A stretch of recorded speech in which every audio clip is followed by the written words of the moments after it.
Now that I know this is what I want, I need more information on this. And normally certifications will have a way for you to grab the objectives of the certification so you can break down exactly what you're going to have to master in order to pass the test.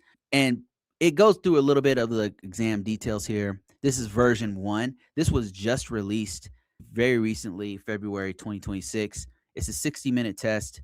They're estimate that it's going to last 3 years. And these certifications, these modern certifications, they usually have an expiration date or they have something to where you have to update your education in that field. This multi choice and performance based 60 questions and 600 passing. So, on a scale from 100 to 900, and you have 600, this right here only requires you to pass with like a 60% average, which is pretty low. Normally, the average is about 70, and it's higher on tests that are way harder than that. But normally, it's 700. You have with a passing score. So this is not doesn't look like a hard test. And then recommended experience. Here's another thing to keep in mind because not all certifications just allow you to walk in off the street to take it. They're recommending that you have 3 to 4 years of IT experience, meaning they're not going to do a lot of hand holding on IT concepts, inclusive of 2 years hands-on cybersecurity experience. They want you to have 2 years cybersecurity experience. They're saying maybe you should have a security plus or a pen testing plus. So there's going to be a lot of IT jargon on there and a lot of cybersecurity best security practices that they think you should already know. That's what this tells me right here.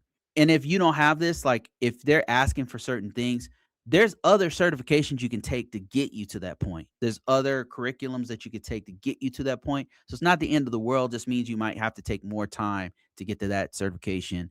So that's just and there's recommended. You could still take the test even if you don't have this stuff.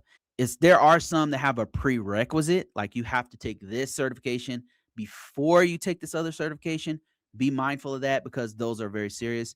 Now let's go ahead and I'm going to choose an email to go ahead and get access now. And it should take me to a download. Here it is right here. Here are the objectives.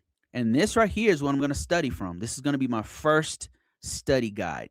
From this is really important because from this document right here, I can do several things. I can build my own deck to train from. I can make my use AI to build my own documentation, build notes from it and study that. Or I can even buy books that focus on each one of the domains.